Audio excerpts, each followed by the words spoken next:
مولانا کو اس بار ساری اپوزیشن کی بھرپور قوت کے ساتھ سامنے آنے کی امید۔ شہباز شریف کہتے ہیں حکومت عوامی مفاد کا خیال رکھنے میں ناکام ہو گئی، اس سے جان چھڑانا اولین ضرورت ہے۔ گندم، آٹا، پیٹرول کے بحران بدترین گورننس سے پیدا ہوئے، عید کے بعد اے پی سی میں مکمل پلان سامنے لائیں گے۔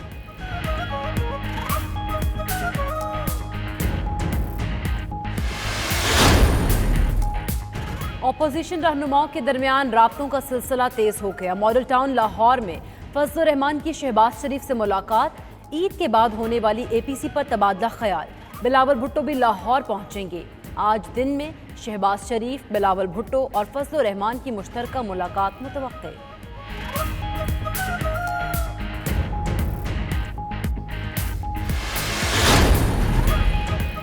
مولانا کی بے روزگاری نے انہیں ڈاکیے کا کردار ادا کرنے پر مجبور کر دیا، لیکن ان تلوں میں تیل نہیں، یہ تو نواز شریف کے لیے ایئرپورٹ تک نہ پہنچ سکے۔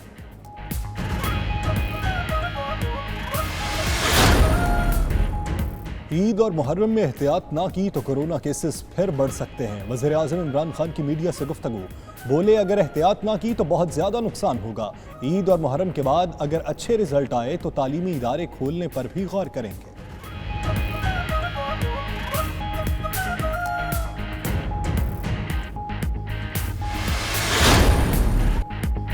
عید الاضحیٰ پر کورونا کا پھیلاؤ روکنے کے لیے بڑا فیصلہ، پنجاب بھر میں سخت لاک ڈاؤن نافذ۔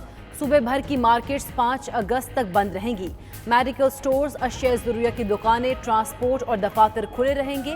فیاض الحسن چوہان کہتے ہیں عید الفطر کے SOPs ہی عید الاضحیٰ کے لیے بھی ہوں گے۔ تاجروں نے مارکیٹس بند کرنے کے فیصلے کی مخالفت کر دی۔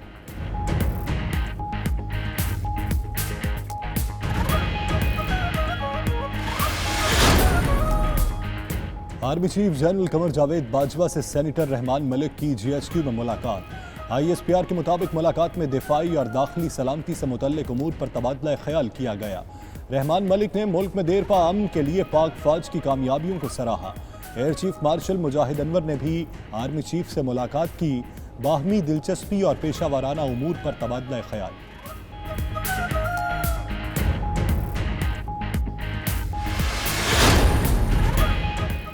عالمی عدالت انصاف نظر ثانی آرڈیننس 2020 قومی اسمبلی میں پیش، بل مشیر پارلیمانی امور بابر اعوان نے پیش کیا۔ اپوزیشن نے الزام لگایا تھا یہ آرڈیننس کلبھوشن کو فائدہ دینے کے لیے لایا گیا۔ گزشتہ ہفتے آرڈیننس ایجنڈے میں ہونے کے باوجود پیش نہیں ہو سکا۔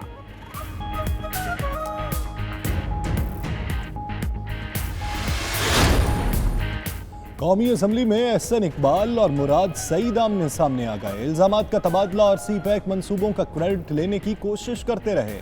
احسن اقبال نے کہا مراد سعید کو قادر پٹیل کی زبان سمجھ میں آتی ہے۔ مراد سعید بولے ان کے بس میں ہو تو یہ بھی دعویٰ کر دیں کہ پاکستان بنانے کا خواب بھی نواز شریف نے دیکھا تھا۔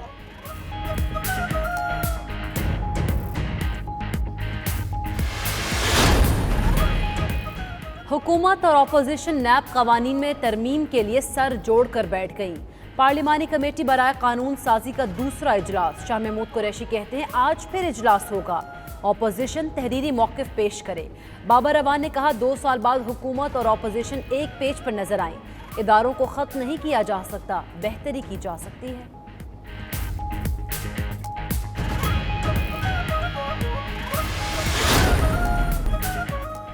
کیا سونے کے نرخ کو بریک لگ گئی؟ ملک میں قیمت نئی ریکارڈ سطح پر پہنچ گئی۔ پاکستان میں فی تولہ سونا مزید 5100 روپے مہنگا، 1,23,800 روپے کا ہو گیا۔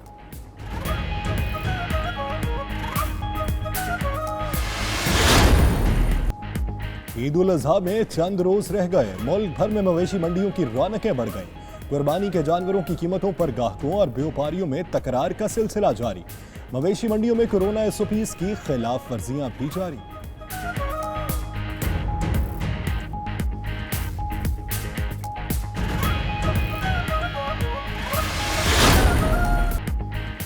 سعودی حکومت نے حج کے انتظامات کو حتمی شکل دے دی۔ فورسز نے مکہ مکرمہ کی سیکیورٹی سنبھال لی۔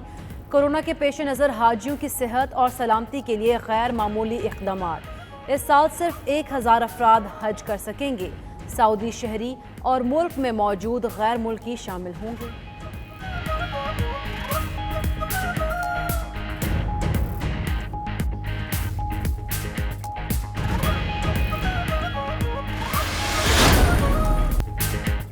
اور انگلینڈ کے خلاف ٹیسٹ سیریز کے لیے پاکستان کا 20 رکنی اسکواڈ شارٹ لسٹ. کپتان اظہر علی، بابر اعظم، عابد علی، اسد شفیق، فہیم اشرف، فواد عالم شامل.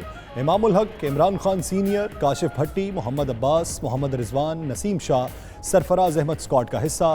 شاداب خان، شاہین شاہ، شان مسعود، سہیل خان، عثمان چنواری، وہاب ریاض اور یاسر شاہ بھی شامل.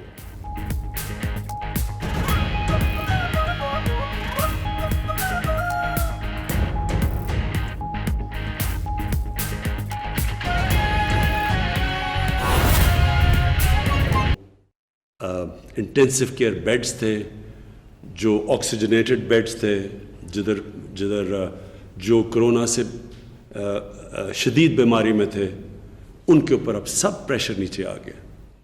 اور جس طرح کی اب ہم دیکھ رہے ہیں آگے ٹرینڈز جس طرف جا رہی ہے، تو اللہ کا خاص کرم یہ ہے کہ ہم اب سمجھتے ہیں کہ ہم جو بھی ہم نے قدم اٹھائے، اور پھر میں یہ کہتا ہوں کہ اوپر والے کا خاص کرم ہے کہ آج پاکستان ان چند ملکوں میں سے ہے جنہوں نے جس طرح کی یہ وبا پھیلی تھی، جس نے اس کے اوپر قابو پا لیا.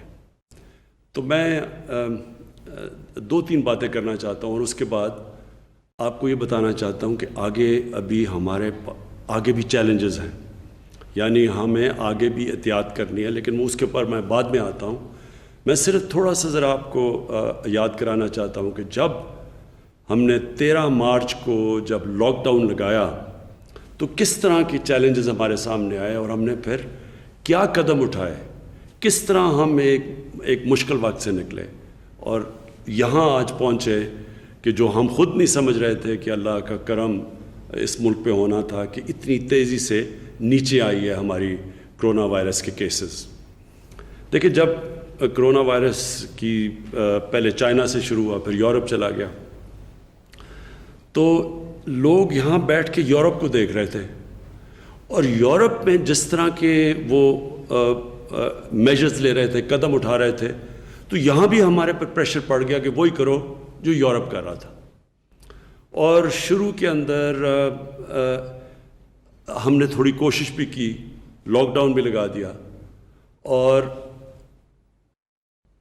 اللہ کا کرم یہ ہے کہ ہماری پہلی گورنمنٹ تھی جس نے سب سے پہلے ایک چیز ہمیں سمجھ آئی کہ ہمارے اور یورپ کے حالات بالکل مختلف ہیں.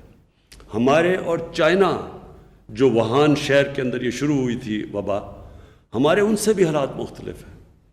ہم وہ پہلی گورنمنٹ تھی جس کو اس چیز کی سمجھ آ گئی کہ جب آپ کے ملک میں غربت ہو، جدھر کچی آبادیوں میں لوگ رہتے ہوں، جدھر انفارمل لیبر ہو، یعنی کہ وہ مزدور جن کے پاس آپ کے پاس کوئی آپ کی کتابوں میں نہ ہو، رجسٹرڈ نہ ہو، اور جدھر اکثریت وہ تقریباً 70 سے 80% جو آپ کے مزدور کام کرنے والے ہیں ان کا کوئی ریکارڈ نہ ہو، تو ہمارے جیسے ملک میں اس کی اپروچ بالکل مختلف تھی یورپ سے یا جو چائنا میں تھی.